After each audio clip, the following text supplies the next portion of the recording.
because the thing with labels is it's great, right? I don't mind people thinking of me as a creative because that helps them like perceive or maybe understand what I do, and that's cool. But for myself, there's too much limitation that comes with that. Like for me, I have like one North Star, which is how do we revolutionize media? How do we open source entrepreneurship and creativity within Zimbabwe and maybe beyond, right? And secondly, how do we impact education? Those are the two questions I'm asking myself constantly. Those are the things I'm thinking. So I'm thinking in those models, and I'm thinking. So the reason why I'm thinking in those models is because I then allow myself to look into like other fields like far away from creativity, and see, okay, what's being done there? Is there any way we can fulfill these two mandates that we have to inform people and to educate younger generations?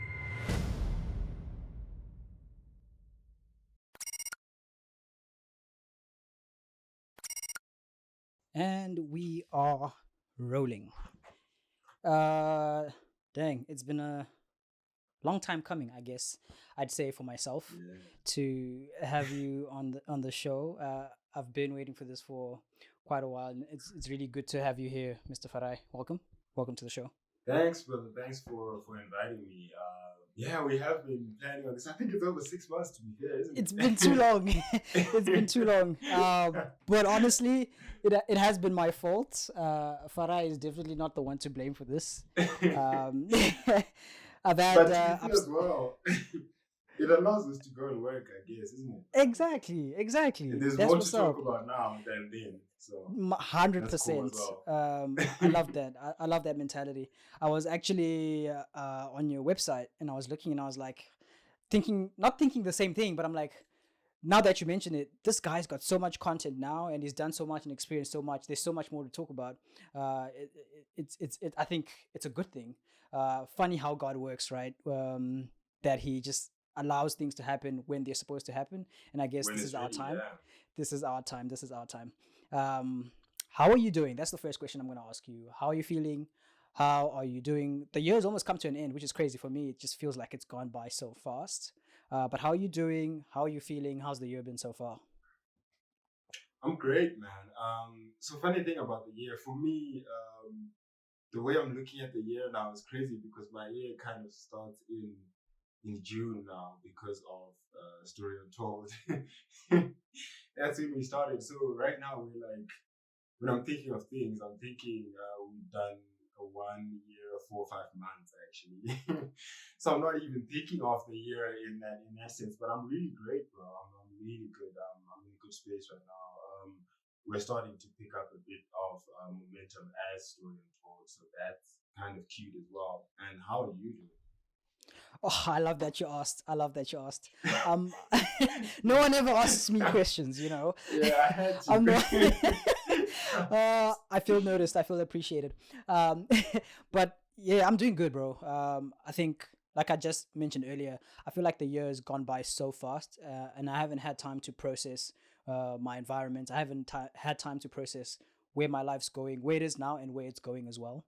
But I think I'm just grateful to God that I'm alive, I'm well, and I guess, like I said earlier, things will happen when they're supposed to happen. So I think um, for me, I don't really have a start and finish in terms of my production year.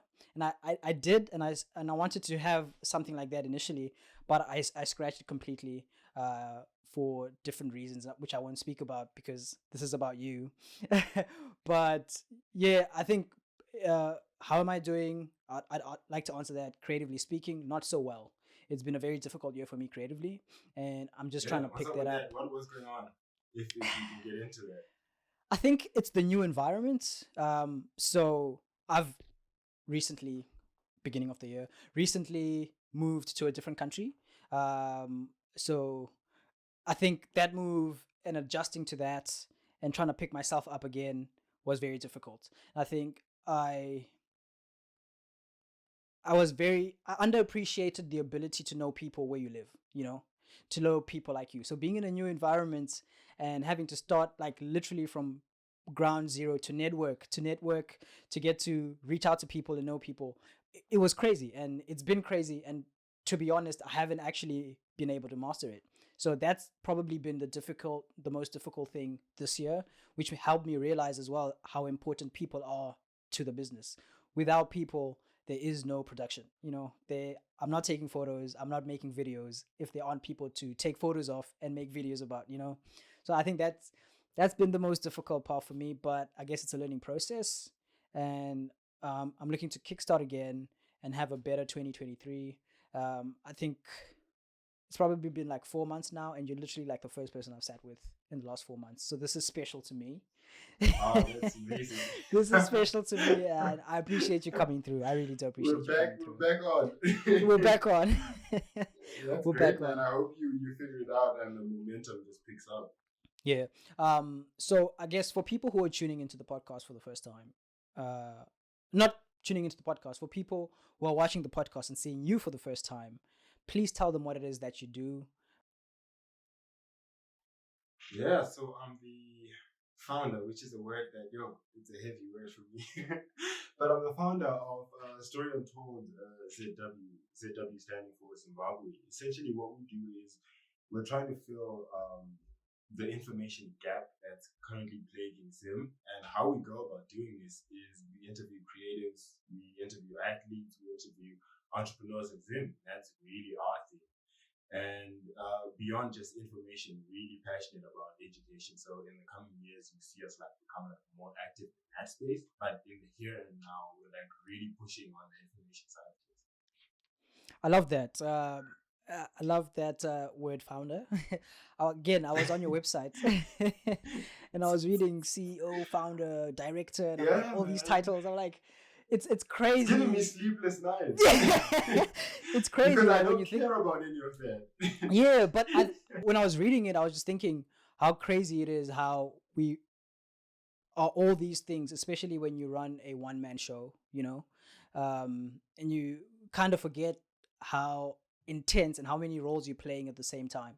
And how has that been for you to be able to balance out, all these different roles, having to learn all these different roles? Because you're the guy marketing, you're the guy editing, you're the guy script writing and script editing. You're doing all these things, rolling it out, dude. So like, how has that experience been for you? What have you learned? What have been the challenges and things like that? I think the best way to answer that. So for the first year, I was just creating. I wasn't necessarily embracing the founder role. The only time I did is when we went to a pitching competition last November, which was around maybe, I think that was like the 6th month for us at that point. But for a very long time, I was just moving as a content creator, not really as a founder, not really as social media manager or any of these other roles. And then around the 1 year mark, around the time I wrote that article you're referencing, the CEO or head of content or founder article, that's when I started thinking about it a bit more intentionally. Like, okay, like if we're going to grow this thing into a business that sustains itself, what do I need to do as a founder? And then what do I need to continue doing on the content side of things? So it's extremely overwhelming, but the past, I think, 4, 5, 6 months, I've been more intentional about being a founder. We've been doing a lot more marketing, a lot more just going out to meet people and just trying to raise capital as well. Hey, and yeah, we've had relative success with that. So really, it's overwhelming because I just want to make content, but in order to make content, you have to find a way to sustain it. So it's a challenge, but hey, man, I think when you in those spaces where you're stretched, that's where you like learn the most, right? So it's just part of it is what it is. It's definitely part of the process, and it is what it is. I will go out and say that you're such an incredible talent, bro. Like, I was reading your website, and obviously I've been on your YouTube, I've been on your show, yeah, but I haven't spent enough time in your descriptions and things like that to actually know that you had a website. So when I reached out to you and you sent that to me, that was the first time I was like, what the heck, this actually exists. um and I've been through a couple blogs, bro. I've been through a couple written content. Yours just hit different, bro. Like, it feels like it's it feels like you're, for me at least, I wonder what it's like for other people listening who'd be reading it, but for me it feels like I'm getting to actually know who you are as an individual, which is absolutely Yeah. crazy that the way you write So maybe draws I us can in like that. speak about that. Yeah, I mean, the way, what I was thinking at the time, and Yeah. I'm not saying you should do this, but what I was thinking when I was reading this, I was like, I would really, really sit down and listen to you speak about these things. Like, I would tune into a podcast, I'd tune into a show where it's not, obviously we appreciate story and told, but if you had a segment, Yeah. if you had a, Yeah, if it's you had me a, speaking. exactly, I was like, I would Me listen to sharing that, those man. experiences. Yeah, I was like, I would listen to that. Yeah. Because I guess I'm not the biggest of readers. I'd prefer to listen and do what I'm doing. Reading forces me to stop. Yeah, reading forces me to stop, and everything I'm doing and focus. But I could always listen and multitask and do those things. But my point here is you are incredibly talented. Your ability to Thanks, convey, bro. your ability to convey your lessons uh, through text the way you do is amazing, and it's actually very inspiring to me. Um, I was reading through it and I was like, is that it? Where's the rest? Like, I cruised through them, bro, and no, I enjoyed it. I'll obviously be leaving links to that in the description, and highly recommend everybody to check Yeah, it out let's because do that. Let's do it's that. really it's So I think really, it's all part of that. Hey, like making information available. And that's really what I'm like passionate about because what happens, and you're African, so you know the context I'm speaking of, right? People wake up and they're successful, and you can't like trace a single step. You can't even understand like where did this dude come from? What did he do? Like what was beating him up? So it then seems there's almost like it then seems like people who are successful are like superstars, but like my belief is genuinely that it's just normal people who are doing things. And then if we start like documenting that, we can like open source it. Yeah, I think that's the perfect word. We can like open source these processes and get like a lot more people to just find their best self, not necessarily be successful, but to find their best self. So in regards to the writing, this is like podcasting, vlogging thing. I've thought about that. I've been promising people on my Instagram that for a long time. But the thing is, I'm like a really camera shy dude, eh? so we appreciate you being here, man. This is big. This is huge. I'm a really camera shy dude. So, and then the second thing is writing is really cool because it then helps me think like more. I don't know if intentionally is the word, but it then allows me to like really think about a thing like that whole founder CEO thing. I get to write things down and stuff like that. So it's also great in terms of just like memory and having things in my head. No, I love it, dude. But I know it might come. The videos might come. I won't promise, but they might come. It's something I've wanted to do for such a long time. Hey, man, there's no pressure from us at this end. We appreciate what you're doing, and we know you're doing a lot already. Yeah. And we just waiting. I'm just excited to see what else you got in store, man. That's the truth. We support you big from the side, 100%. But you have been actually. You've been there since, early dude, days. Since like we episode 3 or something like that. love story untold, bro. We love story untold. I mean, I think I've just been hearing you speak, obviously, about you being a one-man army. We just spoke about that. But the whole time you've been on this podcast, you've been referencing what you have going on as we and us, So two questions are coming from that. The first one being, is the team growing? Has the team grown? Do you intend for the team to grow? And the second thing is, you've separated yourself in a sense from the brand. I know a lot of people have self-titled brands, like their channels are their names, their pages are their names, but you've kind of separated yourself from the brand, and it's its own entity, it's its own individual. Is that intentional? And then again, the question about the team growing and things like that. Okay, so maybe let me start with the second one and then find a way to bring it back to the first one about the team and whatnot. So yeah, in terms of separating myself from the brand, that's like very intentional. Reason being, one, like I said, I'm a camera shy dude, so you never see my face on the channel. I've been there like on I think one or two videos when we were trying out some interest. So the only time you get to see me if it's like a concept that I think, oh man, this is like otherworldly, and then I'll take that risk. But really, there's a couple of reasons for that. I like my privacy, man. Like, You and me speak the same language, bro. You know what it is? If someone like walked up to me, like maybe in like a shop, and maybe I'm like buying bread and it's like early in the morning, and they're like, "Yo, man, I love you," and I probably wouldn't just be able to like match their energy because I don't know, man. I'm just Which is crazy, though. Do you know that? That's absolutely crazy, given what you do, given the description of what Story Untold does. It involves reaching out to people, bro. Like, so, like, yeah, what the heck? yeah. So there's that aspect of it where I just want to go outside and be in peace, for lack of a better term. And then I think editing it would have been harder if I was constantly like looking at my face. I think that's another angle.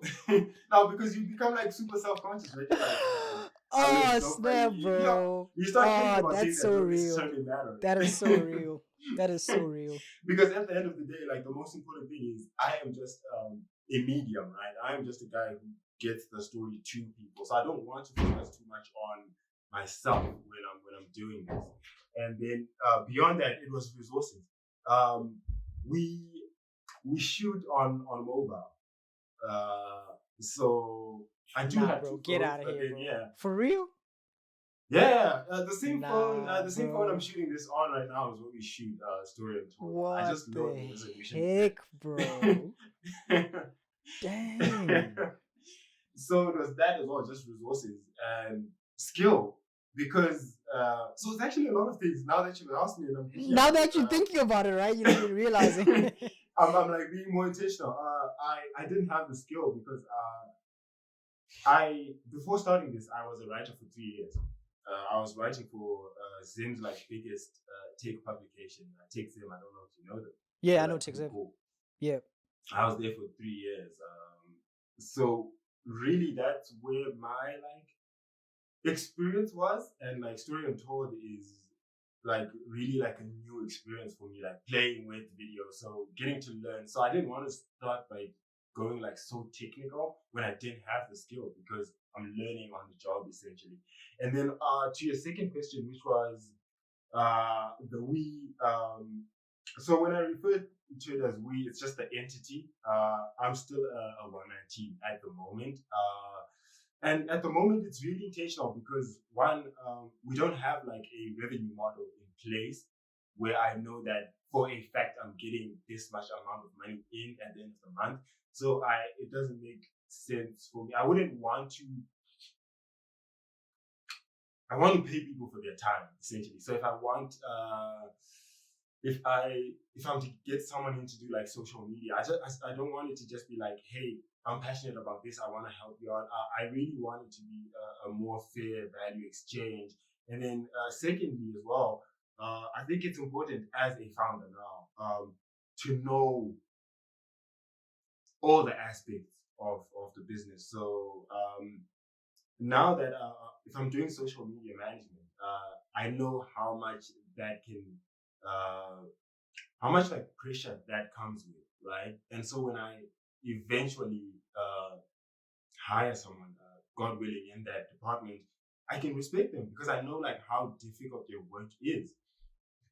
If it's video editing, if it's lighting, all of that stuff, like I've essentially been in all the roles, marketing, like you were saying, going out to like raise funds, creating those partnerships. I've been in all those roles. You just have like more respect for it, and you also understand, right? Like it's not just someone coming to tell you, "Hey, man, this is how it's done," and you have like no leverage because you've never done it, and you're someone's mercy. So it's that. That's why the we is so important. And then another reason why team building is complex in the sense that we're building a media business, right? And media businesses in the nature, in the context that we're building within that Zimbabwe, it's like extremely difficult to monetize. That's one. It's difficult to monetize everywhere in the world right now, but in Zim more so, right? Because Zim is just like a bit of a wild place. It's the jungle. And so it's crazy, man. Don't even get me started on that. But so there's the complexities of that, right? And then so what happens is talent always wants to leave. Like, not many people want to be here. And so if you then rush to like build a team and you have systems that are so dependent on other people, and then maybe they get married and they have a kid and they're like out of here, you're always having to like fill those gaps. I mean, eventually when we do start building teams, these are like challenges that we're gonna have to like find a way around. But I'd rather build right now and capacitate myself, and then when we have more money and we're like more confident that we can like retain talent, then we start doing that. Because I don't want to like bring people in constantly cycling through people. I'd rather not do that. Dude, I appreciate your humility so much. In so many different ways and in so many different aspects, just through what you've just mentioned. I think the thing that stood out to me the most was the fact that you went into this and you started this journey as an amateur. Like you said, you knew nothing. You knew nothing about video. You knew nothing about it, but you took the leap regardless. And that for me speaks volumes to your character, you know. And I'm speaking from a position where I struggled to do exactly what you did. You know, I kept doubting myself. I kept looking down upon myself. I kept saying, you know, I don't have the right gear, etc., etc. I had every excuse not to do it.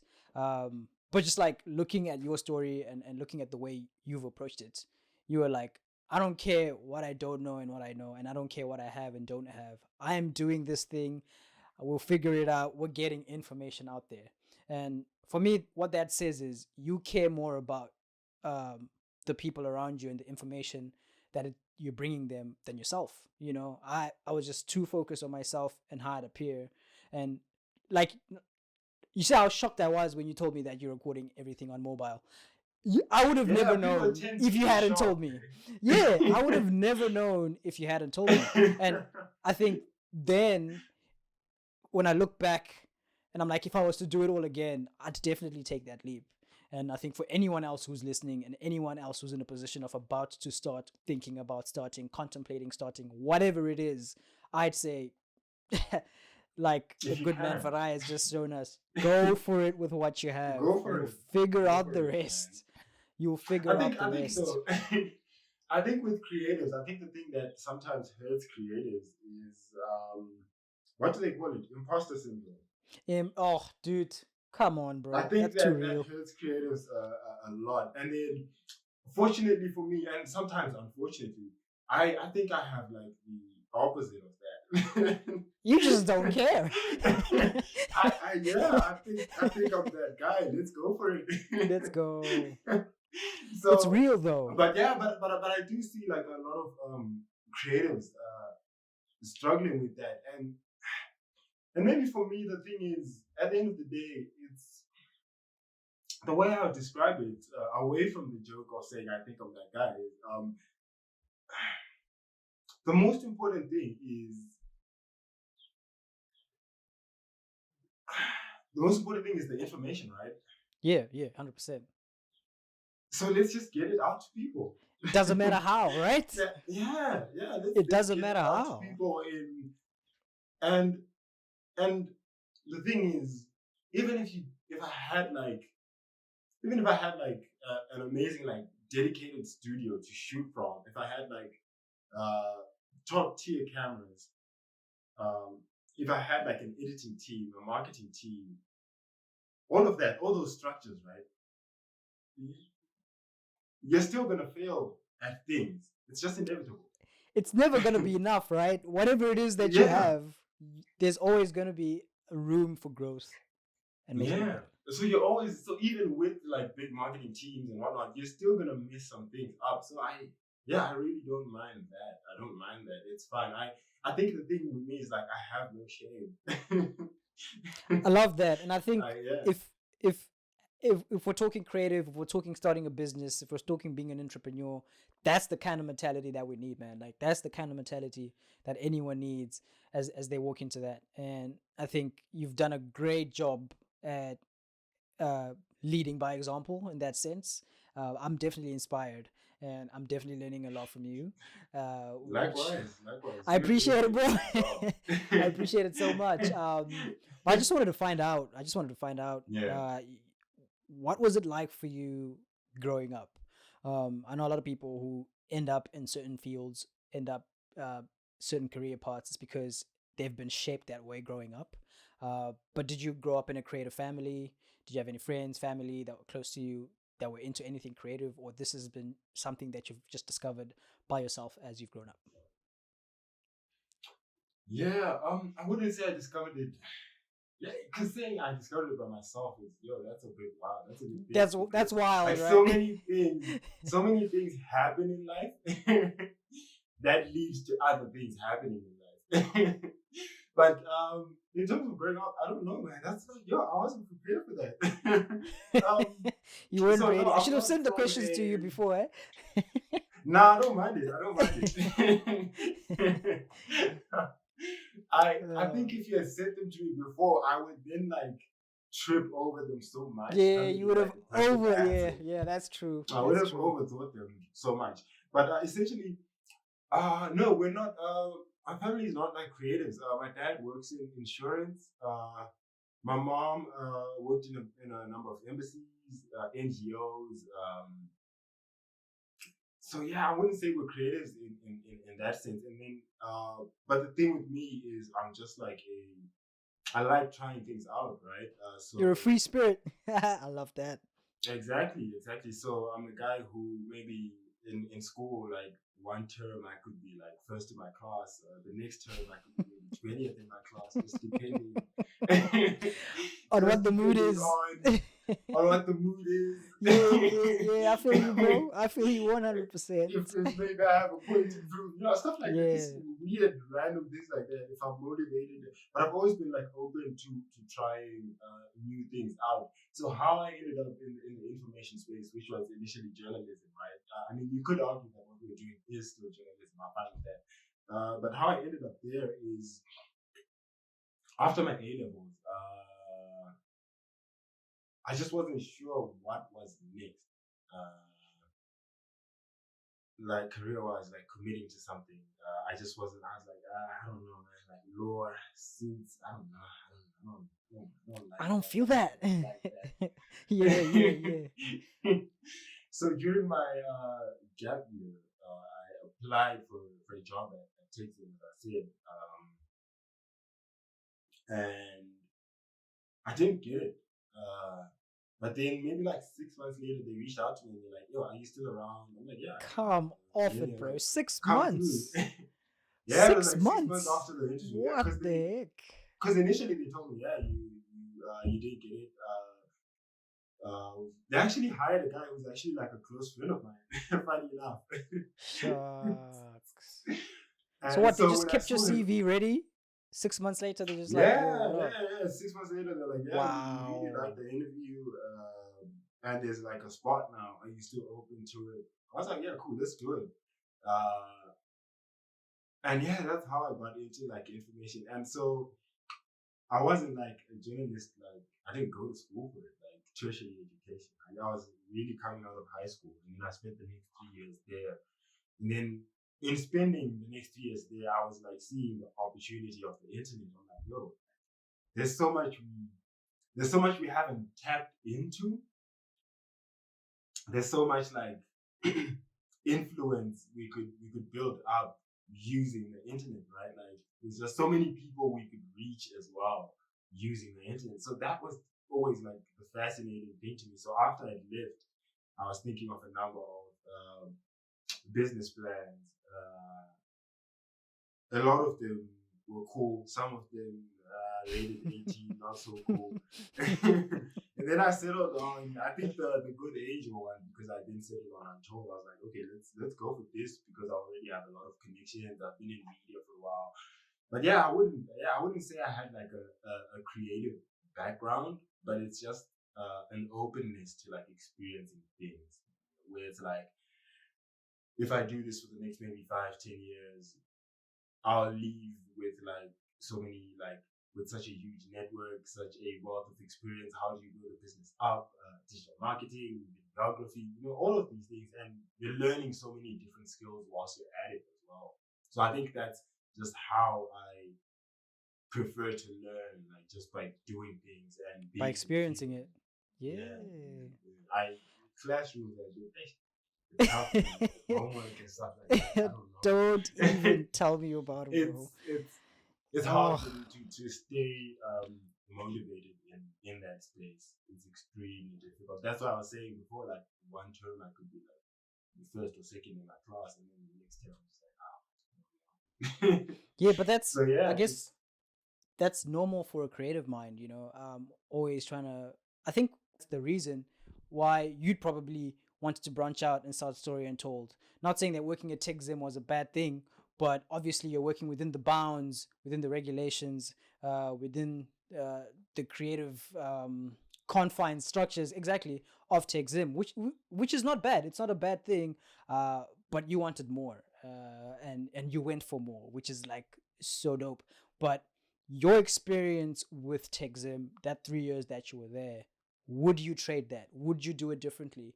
Would you have started Story Untold earlier, or going through that TechZim process is part of the story and has had a huge contribution to what Story Untold is today? yeah. So that's a fantastic question, and so part of me would say I would have started earlier because starting earlier would have meant more episodes by now, right?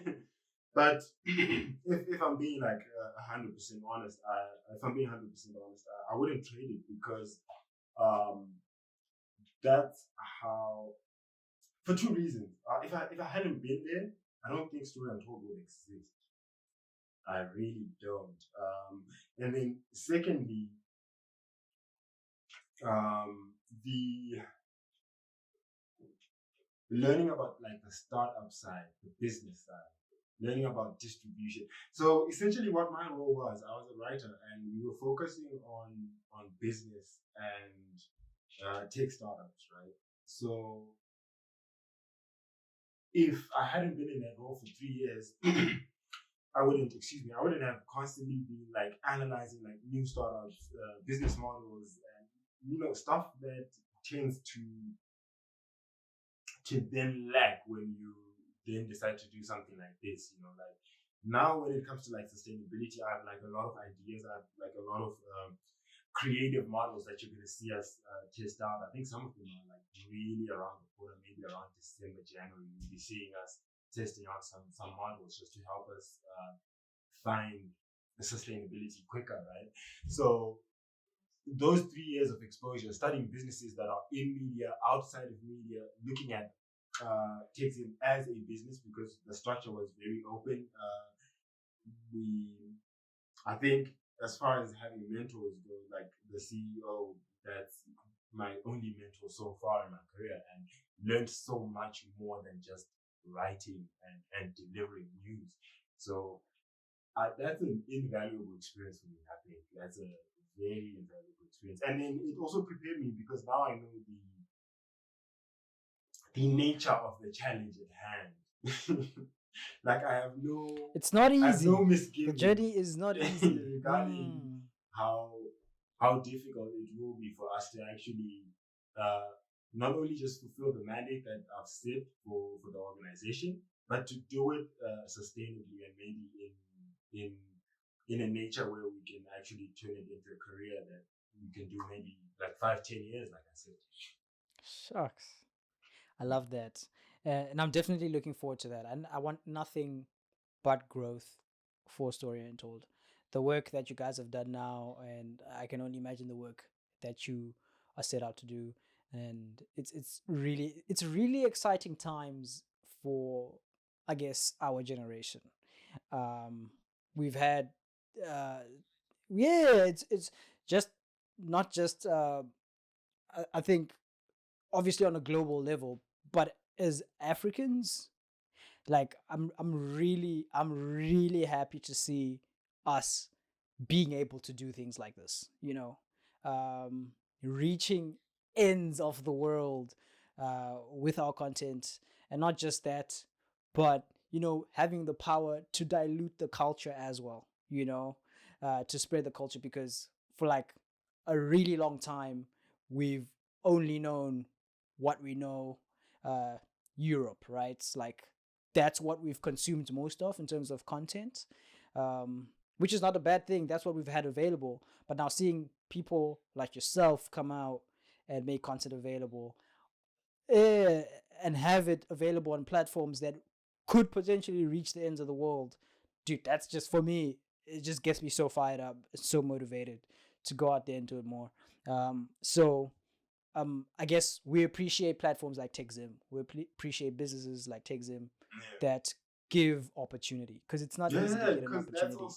That's also like a very important part of it, right? Like I was 19, coming out of high school, right? Coming out of high school, like what the heck, bro? And they took a bid, right? They're like, hey, let's see if this guy has it. And we always talk about like qualifications and stuff like that. For a lot of people, you just wouldn't be able to get that opportunity without like having gone to like uni. And then so stuff like that, where people also like take a bit on you, that's also like extremely important. And those are not things. That's so true. And obviously we attribute a lot of what you can do now to your experience at TechZim. We did mention that obviously you weren't like really tech savvy, or you didn't really know what you're getting into, and you've just learned as you've grown. But I think my question from that would be, do you think that creativity is innate, like you just have it or you don't, or it's something that's actually taught? I think the way I approach things, and I think I'm getting a bit better at it now, is just be decisive, man. So for me, like a lot of times people ask me that question. They ask me, they say to me, "Are you creative?" And I'm just like, I don't really care about it. I'm just trying to get information out. That's what governs what I do. I want to get information out there, and the best medium at the moment is Instagram, YouTube, a creative space. Twitter, the creative like space. all of these outlets that we have that people can access for free. Those are the best outlets. If tomorrow an outlet that is better than all of those pops up and it's not as creative, I'll definitely consider it and see how we can fit and get into that mode. So sometimes I think it's about because the thing with labels is it's great, right? I don't mind people thinking of me as a creative, because that helps them like perceive or maybe understand what I do, and that's cool.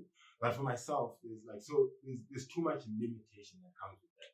Like for me, I have like one North Star, which is how do we revolutionize media? How do we open source entrepreneurship and creativity within Zimbabwe and maybe beyond, right? And secondly, how do we impact education? Those are the two questions I'm asking myself constantly. Those are the things I'm thinking. So I'm thinking in those models, and so the reason why I'm thinking in those models is because I allow myself to look into like other fields like far away from creativity, and see, okay, what's being done there? Is there any way we can fulfill these two mandates that we have to inform people and to educate younger generations? Those are like my guiding principles, because I think a lot of times the labels are limiting, man. The labels are limiting. Too limiting. I just want to get stuff done.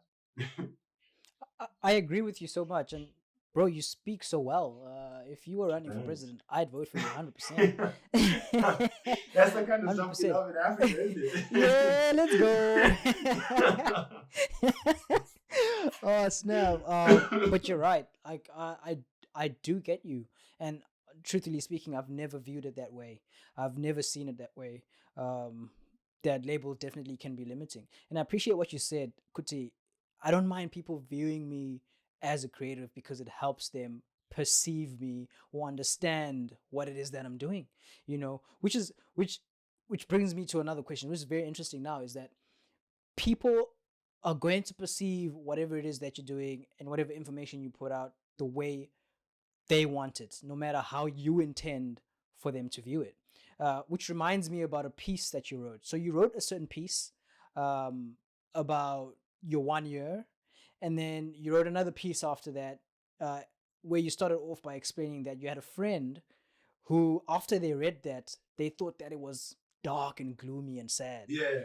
And that's how they chose. You weren't intending it to be that way, but Yeah. they perceived your information that To way. me, it was like it was very realistic. Exactly. So now I'm like, I'm thinking, as you sit there and as you make content, are you consciously thinking of that? You know, are you sitting down and saying, my goodness, I'm reaching hundreds and the thousands of people with my content now. What if they read it wrong? Or how can I best uh script this and direct this and mold this in a way that they don't perceive it in any other way but the way that I intend for them to perceive it? Are you thinking about that? Are you intentional about those things?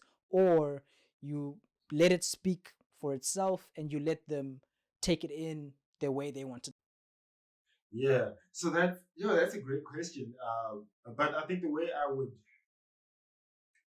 I don't like try to lead people to a perspective, at least consciously. Maybe subconsciously it happens, right? But what I the best way to explain it is we're in pursuit of the truth. So the way I can explain this, I was talking to someone a few weeks ago, and I was telling them that I don't mind if I invite you, Luca, to the channel, right? And you come and you lie to me throughout the episode, and so that sounds like a terrible thing, right? But the reason I don't mind is because, and by the way, this is not something I tell guests. I don't tell them to come and lie. But with Now, how can we trust you? How do we know? I only, I only no. I'm Let me playing. explain it. I only know what I know, or what I only know what you, Luca, have said Megapixels is. Right? Maybe there's a lot of things that you don't share, and then in an interview, maybe there are things that you bend a bit to achieve certain like goals of your own. The reason why I say I don't mind that is because in my view, we're one step closer to the truth anyway. I think maybe that's the journalist in me, because the thing with that is once we have something documented, once we have it on the ground, someone is gonna come in the comment section and they're gonna be like, Luca is capping, he is lying. Anyepa. Look at it, it never happened. Yeah, That's I how get you. I get you. it gets us closer to the truth, right? And then you also have to look within the context of Zim, I think that what we're doing is not that common, right? We're not, and I don't know if this is maybe like an assumption on my part, but we're not the best at like openly communicating. And so when I say openly communicating, I mean being able to like share terrible moments openly and to be also able to share like wins, right? It's almost like and celebrate them one together, side. you know. Yeah, it's always like one side. Yeah, you're right. it's Yeah. always one side. You're like, man, why is Fato always winning? But then in the background, I have so many losses that are just not like projected or shared with the world, and then I seem like some kind of like invincible guy. So there's stuff like that where it's like they're cultural things that will take a lot of time to shift, right? And so for me, I think my mandate is just have as many different people as possible. And then what people will take from that is there is no one way. So if I have like a 1,000 people, God willing, we can get to that. We if I definitely will. It's have only a matter of if, time, bro. Come now. if Come I get now. to a thousand perspectives of success and failure and just life experience in general, what that then what I hope people take from that is that there's no like one correct way. So that's my thing. So I'm never really trying to intentionally steer people into show this side of things, this side of things. I'm more about exploring the journey, like exploring events. And also another thing is we're still like kind of babies here. We're like 1 year, 5 months in.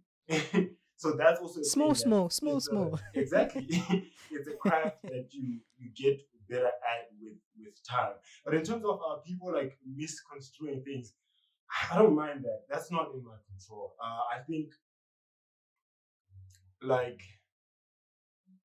because the way they construe things is also fair because it's also like guided by what they've experienced. So it's also like valid in a sense, right? Like maybe like that example you gave of the 1 year and then someone thinking it was just me recapping what was going on, right? And then someone thinking, yo, damn, that's kind of dark, right? But for me, Why are you I so don't know, sad? right? So it just becomes the difference in people. It just becomes the reason why maybe someone can build this and someone else would be like, this is not what I'll build. I'll focus on building something else within the world, right? It's just that, and it's perfectly fine. I appreciate that, and it's true. There's um only so much that we can control in terms of how people receive our work. One of my first ever episodes had this very incredible mind come on, and what she said was the hard truth that we need to that we need to come to terms with. Ish, Yeah. that English just like went away. It'd be like this. Woo! You I have need to know water. we are from Africa. Yeah, I need water. Yo. But I was saying, what she said was, and was really powerful to me, and it stuck since then. She said the hard fact that we need to come to terms with is that once we release our content or art or whatever you want to call it, it's not ours anymore. You know, it belongs to that individual who's reading it.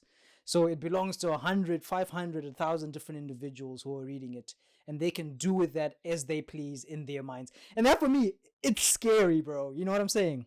It's absolutely scary. It's absolutely scary. And I won't cap. I definitely try and design my work that when it's released, it's not shady, you know, because I'd hate a situation where I release my work or I release content into the world that's going to be consumed, and that the consumption of that leads to someone making a very terrible decision. You know what I'm saying? Yeah. And obviously, like you say, we can't control it, But but I still have that fear. You know what I was saying? Yeah. I think it's inevitable Boss. that I honestly do. I think it's inevitable that someone is going to see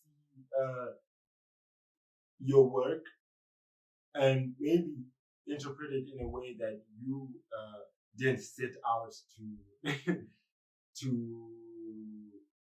for it to be, and they go on and they make like horrendous decisions. But that's just that. It is what it is, man. You can't avoid this stuff, man. Like you've you've obviously made like terrible decisions. I've made terrible decisions. It's just what it is. And at the end of the day, even after you do make like terrible decisions, you can't then turn around. I can't turn around and be like Lucas said. It doesn't work like that because because I'm the one who's left like dealing with those You've made the final decision. Luca is in Australia living his best life, and Luca's like maybe already like moved on from that content. Like let's say it was like intentionally designed to harm people, and then it harms me. But Luca's already moved on, and he's learned from that. And so I think at the end of the day, man, it's gonna happen. I think sometimes we have to be like, I think gracious is the word. Is it gracious? We have to be like more gracious with ourselves. We have to understand, like, yo, we're like really trying to solve, and this goes for, I think, everyone in the world, right? Like, we're trying to solve um really difficult problems, um and in that process, we're gonna mess a few people up.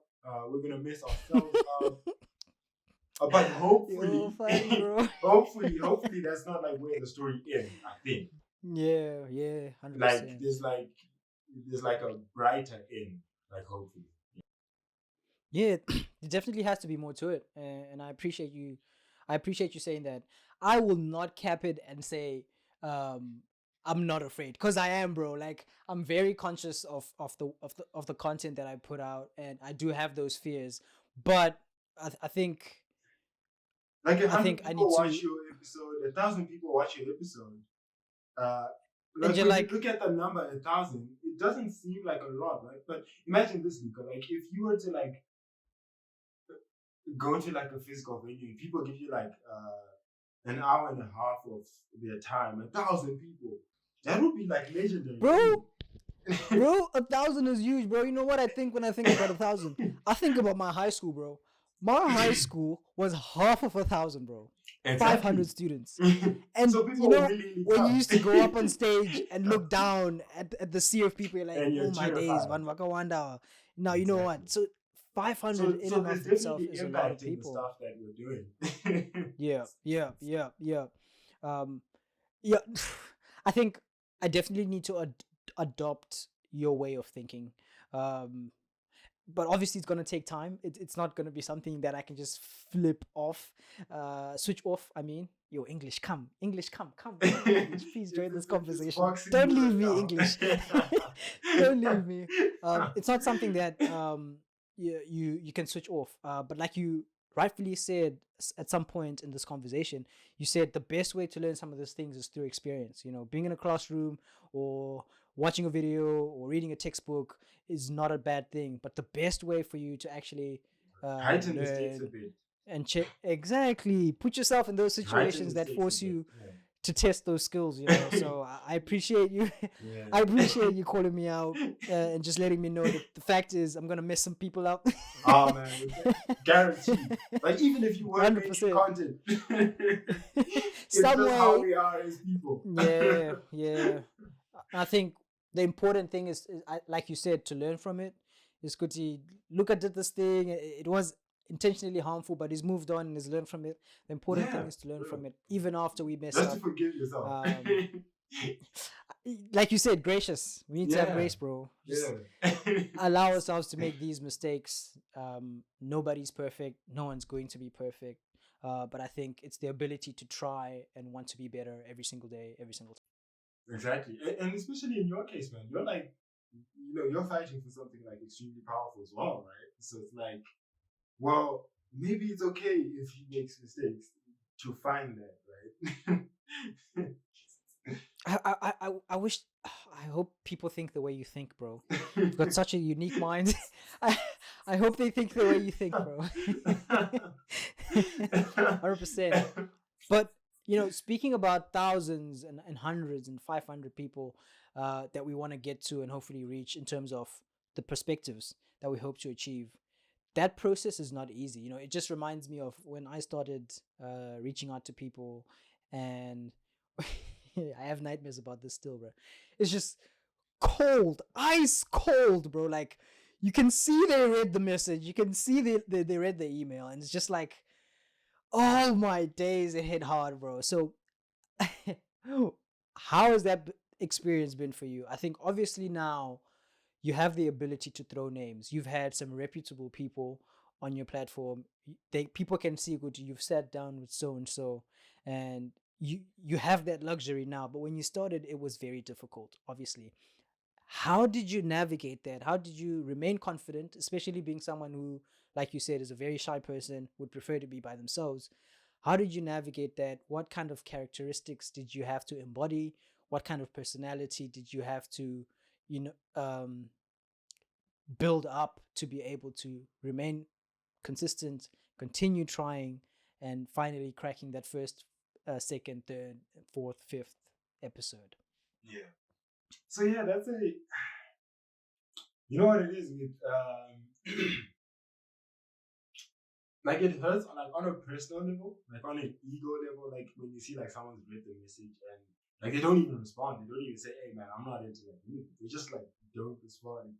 But also I think the way, like I said earlier, right? The thing that guides me more than anything else is what I want to achieve. So what I want to achieve is to get as much information to as many people as possible, right? So I don't, if Luca blue ticks me and then maybe months from now he decides that he's fine with doing it, we just pick it up from there because for me the most important thing is like the stories. That's the most important thing. So it's not about me and Luca per se, right? So chemistry is important. Me and Luca liking each other is important. Um, it will result in like a more fruitful conversation, of course. It flows better. But It there are flows better. times where, yeah, exactly. But there are times where, for me, the story is the king. So if if I have like maybe a negative perception of Luca after interacting, but Luca is still like I'm going to come on. My perception of Luca shouldn't have been. It doesn't take away from what I think Luca has done. Mm. Yo, dude, you're a big man. You're much bigger man than I am. Wow. So it's things like that, but in more practical terms, man, it's more in more practical terms because fortunately there are people who blue tick us and that's fine. I don't mind that because we're constantly discovering new people. We're constantly sending out stuff, right? So maybe we'll send out like 5 emails and 2 of them will turn into episodes, and that's fine. That's fine for me. It's I don't know, like it's, the thing I've come to terms with is just that what we're trying to build is a bit novel, right? Like people aren't like necessarily used to watching these like long format conversations with because if you notice what I do, it's like a lot of those are people who aren't like mainstream, who aren't like famous in the public eye, Yeah, and we're that's what trying to we're give trying to that do. to the That's what we're people, trying right? to do, bro. so, Yes, sir. so I so I fully understand that there will be friction, and uh, we have to like fight to prove that we need to exist. So that's the phase we're in. We're like fighting to prove that, hey man, we love doing this so much. Come talk to us because we'll treat that conversation with like much more respect than anywhere else you go. So sometimes you might be able to go to. I'll give you an example. I won't say the person's name because they didn't like grant me the permission. But we did an interview with someone, and then came out well, all fantastic. They did an interview more recently with like a newspaper, and they were telling me that the newspaper inserted something that they literally did not say. Like they created almost like a rivalry with that person, right? So for that person, the newspaper will undoubtedly reach more people than us right now at the stage where we're at. But if 2 years from now, I request another interview, like, hey man, let's do this again. Let's see what you've done in the last 2 years. What more have you learned? And that same newspaper that's got like more reaches out to them, they trust me more because they know I'm not gonna like flip their words. I'm not gonna try zimse and that's not a shot at them. Like they do their thing. I I have love like a lot that. of respect for them. They're like really good at what they do, but there's also Mm. like a lot of like chaos here, right? Yes, yes. True, true. Yeah. So please, it's not a shot. It's just me like trying to like relay to something more relatable. But we're not gonna like sensationalize anything. We're just gonna take your words as they are and like, So for me, that's what it is. It's just the guiding principle is the stories are more important than how I personally feel.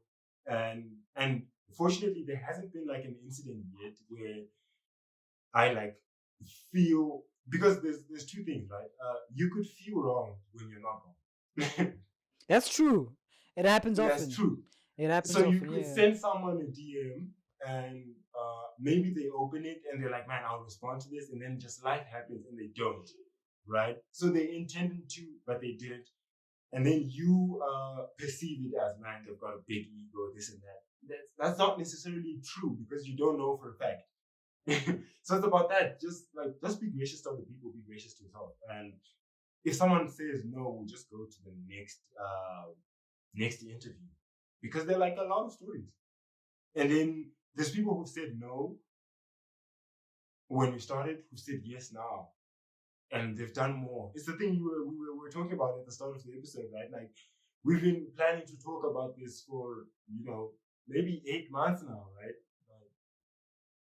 More than actually. It's been a Maybe while. more. It's Maybe been more. Maybe it's more, been a right? long time. But because it's happened now, more has happened as well. So I'm fine with anything. If someone like Blue takes me and then we have the conversation 2 years from now, it's cool. There's more to talk about. Dude, you're actually incredible. And like I said, you're definitely a much bigger man than I am because confession, I was that guy who was feeling wronged by everybody, you know. I really did feel like, who do you think you are? You know, you think you're the boss?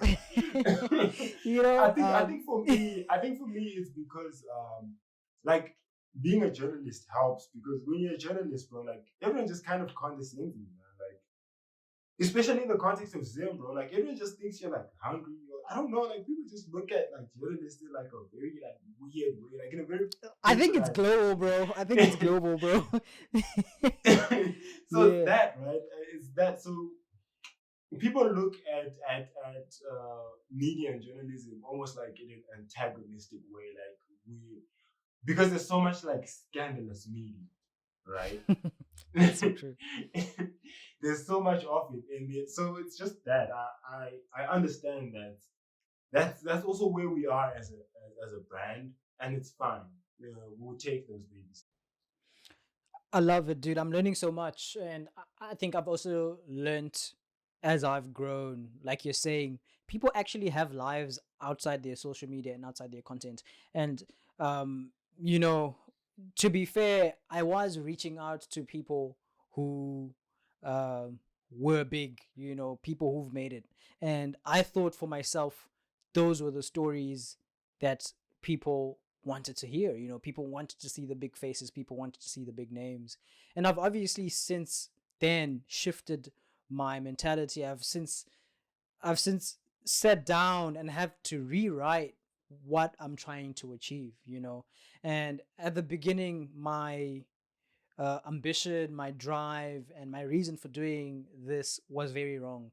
Fortunately enough, What was it? it all I wanted to be like the center, you know. I wanted to be the center, and I wanted to be known as the guy who can land interviews with big name people. You know, I wasn't focused on the story, I wasn't focused on the information. um but I think it just put so much pressure on myself that wasn't necessary. And I think after sitting down and reevaluating, after speaking to people who gave me advice, I realized that they have the platform already, you know. Their story has been told and will continue to be told. They don't need that, you know. They don't need me, They you don't know. need that. Yeah, They don't need that. it's so vital that you say that, right? Because sometimes you can fall into the trap of like interviewing someone who's been interviewed like 20 times. 20, Like, exactly, bro. like my brother in Like, Christ, oh what are my you adding? days. What are you adding? If you what new Bro. angle? And then the thing is, people interview someone that's been interviewed 20 times and they ask the same questions. So it's like you're duplicating work. That's a very key thing to the stuff that we do. We try as much as possible to avoid duplicating work. If it's been done 10 times, it's been done 15 times, and I can't find a new angle, no matter how much I love that person, the work has been done. It's been done, exactly. It's So been done. that's what I had to learn, and I'm glad that it's something that I learned before I had started. You know, it was a hard lesson, but I learned it, and I'm so grateful. I'm so grateful I went through that process because I can speak about it now. You know, and I'm like, Yeah. I've That's the since value, isn't changed. Yeah, it? I've That's the since value of changed. going through things, man. Going through things, You're man. You fine with have it. to You're go through fine. You're things. fine with Yeah. it. So obviously now my mentality is very different. My approach is very different, and much like you, my intent is very different. I want to get information out there, and I want to put uh, creatives on the map. And I know my map is not big at all. It's not big at all, but I definitely want to put creatives on the map um, that haven't had that opportunity, or that will probably never have that opportunity to sit down and be interviewed. Um, it's not it's not like they don't want to be big or they don't want to be famous. It's just like No they're one's just content in like their trying to talk to space. them. Yeah, they're content in their space, and they want nothing else but to do what they love most, which is make art. You know? And that's also great, right? Yeah, and that's fine. That's perfectly fine. I've got no problem with that. But what I've realized is that even those people who aren't looking for the big screen, who aren't looking to be in a newspaper, have incredible stories to tell. You know, they have incredible stories to tell, and the most beautiful thing about them is it's probably the first time we're hearing this. You know, it's probably the first time they're sitting down and telling this perspective So, And you know what another thing is? It's also patience, hey, because when you start out and you're like, I want big names, and you've got a list of like 20 big names. Well, who's not to say that the people you're interviewing will become like big oh names, my right? Like you days, believe in your bro. work like so Oh my much. days. Who's not to say that, right? And you have like those first exclusive interviews. So for me, that's another thing as well. It's just like I look at someone and I'm like, yo, I believe in this so much. Let's do the interview now, and maybe let's help you become that thing. Or if I'm not even helping you become that thing, because sometimes an interview can just be like obscure, right? Uh, when you do become like super successful, people still have that reference of you when you were like in the trenches. So for me, it's that as well, right? It's just that like Rome isn't built in a day. Oh, dude, this is lovely. I'm loving this. I'll definitely be coming back and listening to this, bro. You're spitting some hard facts. I love that, and you're so right, dude. Like, um, and I think that's where I'm at as well. It's less about just fishing out information. Like that's the point, of course, but I want to find things I believe in. You know, I want to look back at it.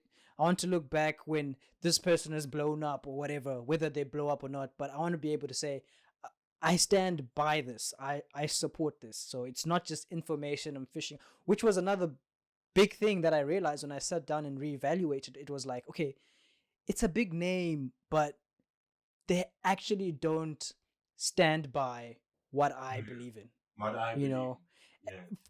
again, for me, it was Because just that's for another thing show. with celebrity as well. It's like it comes with a lot of, I don't know, man. It's complex. It is very complex, for lack of a better word. It's very complex. That's the best word I can. That's the best way I can describe it. It's complex. It's so complex. But I'm glad I've learned, and I'm glad you're sharing this as well. It's just allowing me to learn some more and bring more perspective to the table, which I appreciate so much. But obviously, this journey is not easy. It takes a lot to, especially it being a one man army, and I can definitely relate to that because I myself am running the show by myself.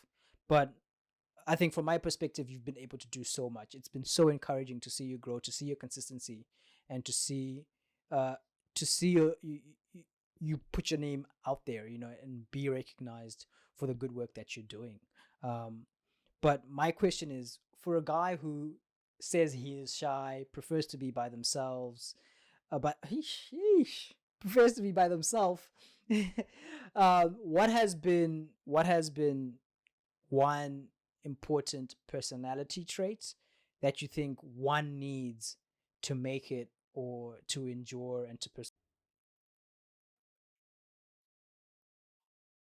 Okay. So the thing with me is like I'm not necessarily like a shy guy, right? I'm just a I'm just a guy who likes spending time alone. So I'm not necessarily shy, but I prefer to spend more time alone. But I also definitely wouldn't want to be like a guy you recognize, like I'm just walking around, that's messed up. It's But you, that's important. untold. And that's actually starting to happen. But that's a sidetrack. Let's Important go.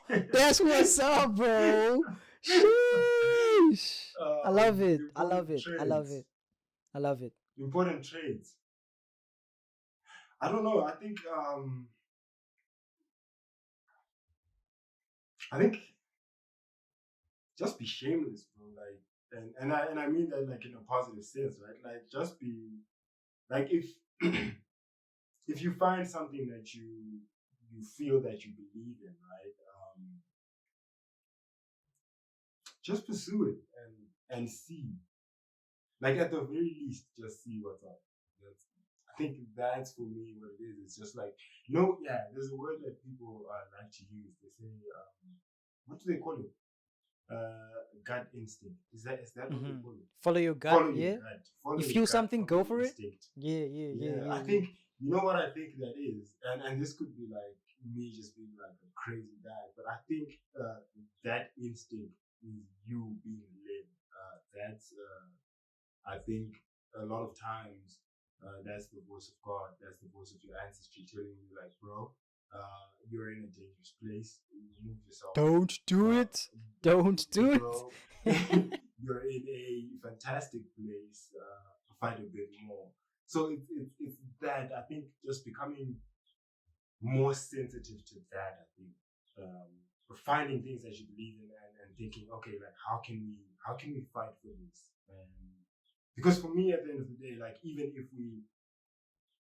if we let's say we don't build like a sustainable business, right? I still want to get to a minimum of 100%, so that I can leave that powerful resource that's just like a stamp on time. Like if you wanted to understand what was going on in Zim, you're on like 100%. You could like just watch the. Oh, dude, that's beautiful. Yeah. Oh my Yeah. goodness, So that is stuff like beautiful. that is just like I I believe it. I believe it. There's so many things that we believe should exist, but like we don't go out and like actualize them. And like people believe someone else should do it, but it's like, what about you? Go out and do it. You've thought about it.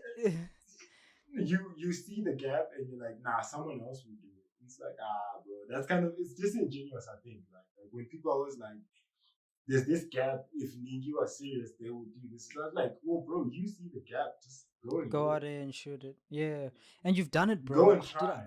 I'm so and it sounds like Dangotaura, but I really am so inspired by you, bro. Like the way you think, your perspectives, and your approach to life is really amazing. And you're not just speaking things. Like I can attest that I've seen you live out what you're speaking about. That's the difference, and that's why I'm so like moved, and I'm just like, dude, I'm just lost for words, bro. And it's my podcast, not to share the but I'm just like, no, you're really incredible, and I think what don't I make have me to don't say make is, me red, bro. Don't make me what I'm trying to say is keep pushing, bro. Keep on this journey that you're on. You're doing such a great thing, and I think I that think actually might be the most important trait. Is like, how can we find ways to keep doing, to keep what we're actually doing, actualizing it? yeah. Yeah. It's good that you said that. I think, yeah, I actually hadn't thought of that, but that might be the most important thing. It's like, how can we reach that? And you've done it. You've done it, bro. I've seen you on your social media. You've reached out to people you need to reach out to. You've collaborated with people you need to collaborate with. You've made it possible for organizations to realize what it is that you're trying to do and for them to also appreciate your work, and chip in and on that That's journey. big as well. You've done it. You've done it, That's bro. kind You've of done cute. it. That's kind of cute. You've That's done cute. it, and it's really really inspiring. I won't cap, and I appreciate it. And I honestly could speak to you for longer, and I still have like 10,000 different questions in my head that I'm like, I need to ask this guy. But for the sake of the attention span of the people and the data that we need to upload this content, I'm about to bring it to a wrap. Dude, thank you so much for Thank you so being much on for the having me. show. I think this is really, like the really second do time I've done appreciate it. something like this. It's crazy, right? That the people that do things like this never get invited to be the people on the other end to do stuff like this. I'm fine with it. You cool with it? It's I'm okay. alright being behind the camera. I prefer to write on my blog. I love that. Dude, you've got an amazing blog. Again, like I said, I'll leave it linked in the description for anybody who needs to check it out. And I highly recommend everybody to check it out. It's a really good, and I can't wait to see you do. I've been neglecting that a bit, but yeah. Don't. You're about to get a lot of pressure from my end. I know I said no pressure at the beginning, but now that I know you've been neglecting it, I'm playing. We'll do that. Yeah. Just before we wrap it up. Yeah, dude, it's been an absolute pleasure. Pleasure. And I think we'll definitely. Dugunyara sha, you're on the show. Dugunyara so. Oh snap, bro. But you're saying before we wrap up? Yeah, before we wrap up, we're just gonna play a game. It's called Would You Rather. I've been doing that this year with a couple of my episodes. I used to do it before and I stopped, but I feel like it just allows us to end on a light mood. It just kind of allows me to see how you think a little bit. Man, you haven't seen how I think for about an hour. Like, what you saying, bro? Where you been? Who I've been talking to? That's funny. But before we get to that, just real quick, if you were to start all over if you had to start all over again, how would this look for you? Given what you know now, what would you do differently? I would approach a lot more people. Like a lot more people to come onto the show, because when you're starting something, you're like very timid.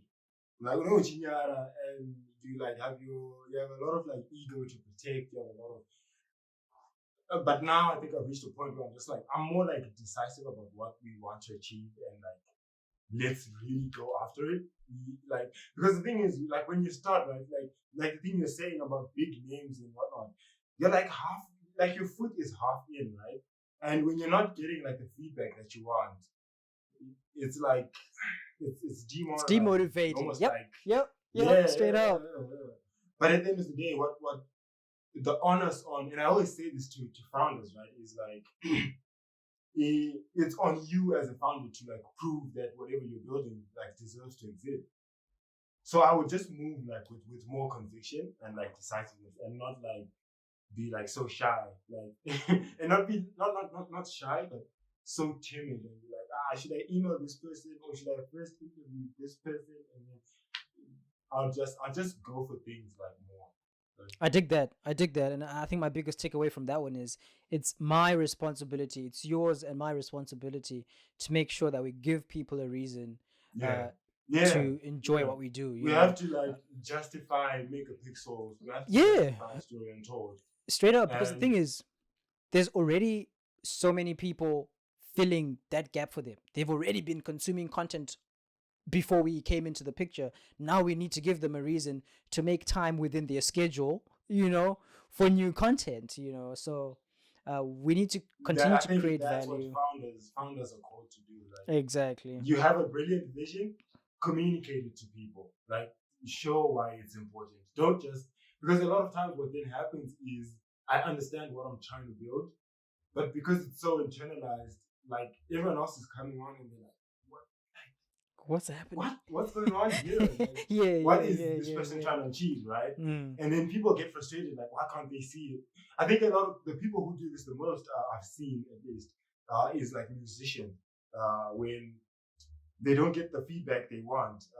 I'll give an example of like a very foreign musician because I think that's the best. Like, I don't know if you listen to J. Cole, but J. Cole fans have a tendency to be like, you need a certain level of intellect to understand it. Chief, what are you saying, boss? You know, so it's stuff like that, right? Yeah, Is, yeah, like, yeah. is it genuine or is it like you defending yourself from someone just not liking your stuff? And that's fine as well. It's not for everyone, right? Yeah, yeah, yeah. I dig that, and I appreciate what you're saying a lot. It wasn't designed to be for everyone, but the truth is there is a market for what we're doing. There is a market for story and told. We just need to keep pushing long enough. Yeah, we just need to keep pushing long enough for those people to find it, for that market to be reached. And same for content, for Creators Connect. There is a market for it somewhere out there in the world. There are people that are waiting for this content. I just need to be consistent enough, patient. I think it's interesting that you said that. For us, I think one of the biggest factors is discoverability. So we're going to be doing a bunch of marketing in the coming months to help people actually know that we exist. Because that's a big one, people don't know that we exist. Two, people don't know that the people we talk to exist. And I mean at scale, right? So it's our duty to go and actually like educate people on our existence and of these people and why they're important and why you should watch it, right?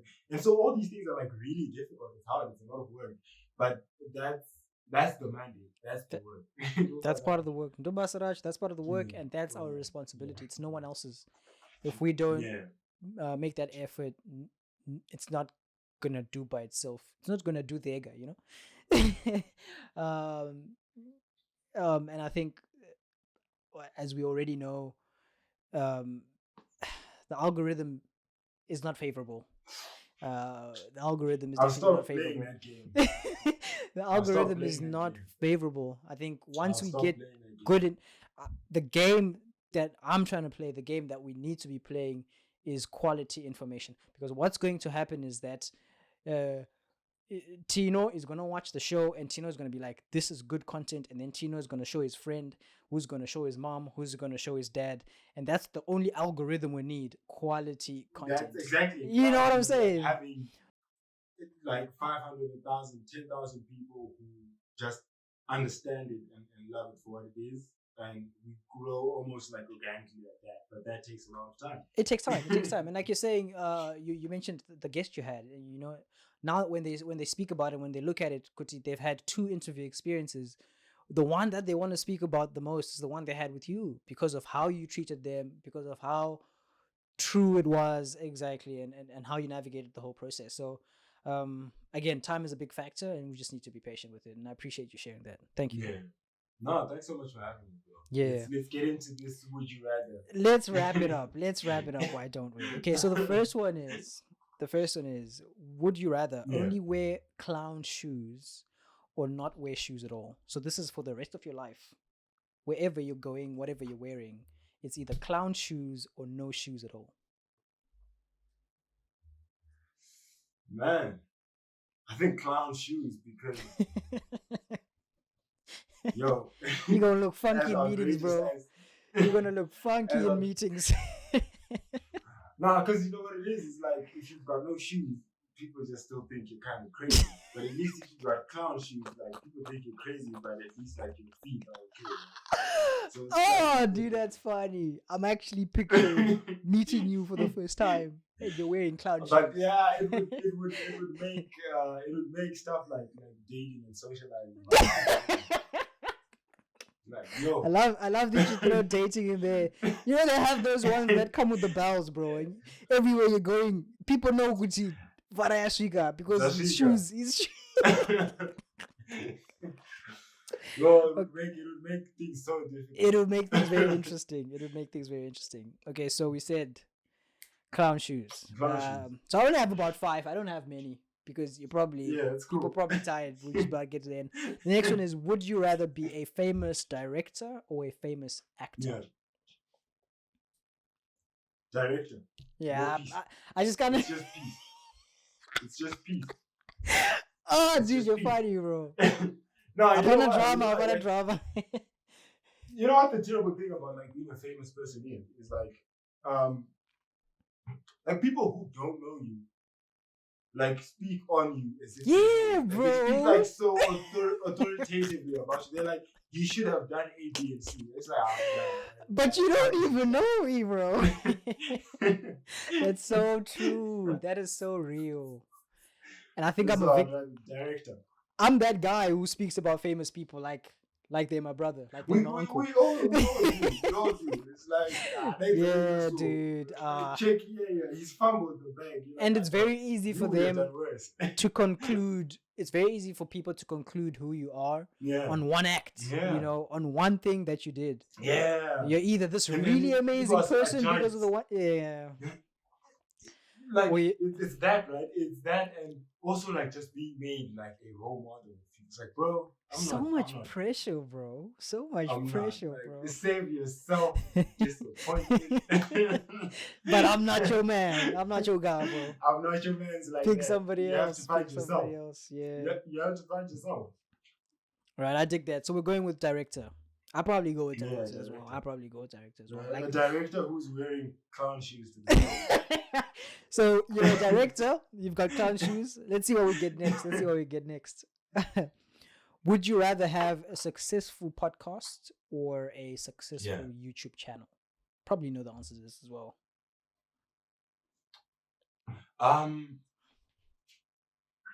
For now, I'll say YouTube. Mm-hmm. Because that's where like predominantly I'm playing. So my bias is really strongly towards figuring that out. Yeah. YouTube. That makes sense. I think when I wrote this one down, I was like, I probably know the answer to this one already. Even the director one. I know you love directing. And I also love like visuals, man. Like visuals are like incredibly important to me. Like just allowing a bit more connection. So dude, I love it. And you've done so well. But also, we are actually working on a podcast. Let's go! Awesome episodes where Let's go! If you really search, you'll find some audio episodes already, but we're gonna start rolling that out. I can't say when though, because hey, bro. Wherever these episodes are, I think we need to speak after the episode, and you just let me know where they are, because I need that. I need that in my life. I might not even be able to find them, but I think I can. I think I can, because that's funny. You know, let me explain. It was, I think, maybe our first 2 or 3 episodes. Yeah. And that was like last June. So I don't even remember like how I was actually distributing them and how I was like, which titles I was using. Because since then, like our YouTube titles, sometimes they change. Sometimes they're like A/B testing stuff, and titles change. Yeah. But yeah, I should be able to find them, and if I can, I'll send you the link. We'd appreciate that. It's probably, maybe it's content you've seen actually. Yeah. We appreciate that.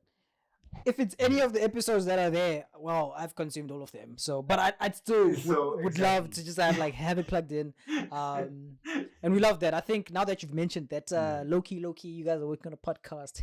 Hey, we're excited over here. We are excited over here. We're looking forward to it. Yeah, definitely looking forward to it. Okay, the next one is: would you rather be a painter of a 2-century-old painting, or be the current owner of that same 6 to 7 figure painting? So it's either you've painted this 200 years ago and you're probably dead, or you're the person who currently owns it and it's worth 6-7 figures. Man, that's really like interesting. Yo, that's a hard one. Because like being the painter is like really dope as well, because you're the one actualizing something. But you broke ass, bro. I think that's the thing, right? Like there's so many artists who like became like huge artists like posthumously after they died. I think I'll be the painter. I think. Yo, this one you really got me, man. Like, yo. I think I'll be the painter. I'll be the painter. So we'll go with painter who's also a director, who wears clown shoes and has a successful YouTube channel. Yeah. That's insane because we didn't have YouTube back then. Yeah. I don't know how you're doing this, but you're incredible. That's bro. how artists You're are. one for kind. We live in the future. We live in the future. We live in the future. That's what's up. Right. I've got one more. The last one is: would you rather never be able to eat meat, or never be able to eat vegetables? That's the last one. That's an obvious one, bro. Like, I'd rather never be able to eat veggies. Like, you can keep those. Bro, yams, bro. I can't give up yam, dada. Hey. That's a hard. That's like. It's a no-brainer, bro. It's like, a no-brainer. I'm trying to think of an alternate. It's a no-brainer. Where I'm like a vegetarian or whatever. I don't even know the term vegan. I don't even know like what's the difference between like a vegan and it's a whole different space, bro. But yeah, I can't. I love meat. I love chicken, to be specific. Yeah. I love chicken. I'm gonna say something crazy. So I'm with you. Don't take it the wrong way. Like, my dog is also obsessed with chicken. Like, bro. Like, bro. It's crazy. I've never seen anything like it, bro. Bro, I hope you don't have chickens in your yard, bro. We do. You know, one of them dogs. You know them dogs that end up the next day. And then she's got like beef with birds as well. She's killed a couple like recreationally. No way. She's killed a couple. What breed is your dog? Not eating them. Maltese, like tiny, really tiny. But she a feisty one, yeah? I can imagine. Yeah. She's chaotic, man. She's chaotic. It's like having a child, like an actual person. Side note, bro. My parents never let me have a dog, bro. My mom and dad. Well, my mom never let me have a dog, bro. She was just like, who's gonna take care of it? You know, one of them ones. It's always bad. And fair enough, bro. Because you never I don't take care of it like you said. Exactly. Like you said, it's like having a kid. Her question is like, so who's gonna clean up after it? Who's gonna feed it? Me. And she's like, me. You know, so and we're kids, but so I understand now. Like exactly, bro. But I definitely hope to grow up. I mean, shucks, I'm grown up already. I hope to one day have my own pet. That's for sure. Like, have my own. Are you a dog? But that was just a side note. I'm definitely a dog person. I had the opportunity. Should I call it an opportunity? Yeah, I had the opportunity to stay with both dogs and cats when I was in uni. When I was doing my undergrad, and it wasn't bad. Having a cat wasn't as bad as I thought it would be. Yeah, I think cats are cool. But they don't care about nothing. Yeah, I love animals. I love animals generally, but I think for my first pet, if I had money and I was like, which way are we going, bro? I think I was gonna get a dog. I think after this one, I'm never getting another one.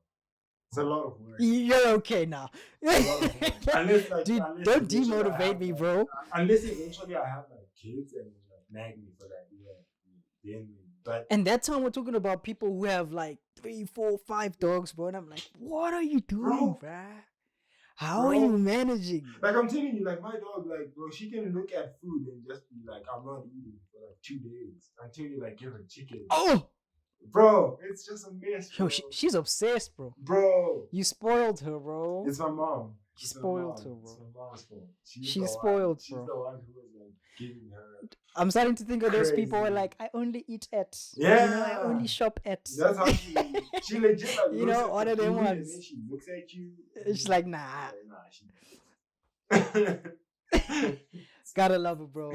Now, man, I thank you. Thank you so much, for being here again. Thank you so much. I can't thank you enough. Yeah. It's been such an honor. It's been such a pleasure to have you on here. Can't wait to see you grow. Can't wait to see you achieve more. And we definitely have to stay in touch. Yeah. Let's do this. Let's do this every 5 years. I'll be your guest again in 2027. Let's get it, bro. I love it. I was hoping you'd be like every year, but the guy doesn't want to see me so soon. Nah, that's too much. Tangatons, alright? And the thing is, You know what? Like a year flies by. It does, and the craziest thing is like I've done podcast episodes Yeah. and I've released some of them in about almost like a year, some less than a year, Yeah. but because I've planned my content in a certain way, Yeah. they then come out a couple months later. And obviously I've slacked this year and have some of them come more than a year later. Yeah. And I've sent them to people and I'm like, I finally uploaded, and they look at it and they're like, what? I was so young, I was so inexperienced. It's like, what? It's just been a year, but so much of them has changed in that period, you know. And just like we were talking about in the beginning, Kuti, we was talking about doing this, you know, 8 or so months ago. Yeah. But how much you've changed, So how much you've grown, so how much, much story untold has Like, changed. even and on your end as well. it's been a long, Like with the move. it's been so much. It's been so much. Okay. Exactly. No, Nah, but bro, thank you it's so been much. fantastic. 100%. I wish you well, Likewise. and I hope to see you grow, and I can't wait to see what you have in store as well. Especially when you come to Zim, you need to link. Thanks so much, bro. 100%, bro. It has to happen. It has to happen. It has to happen. Thank you, dude. Take care of yourself. Likewise.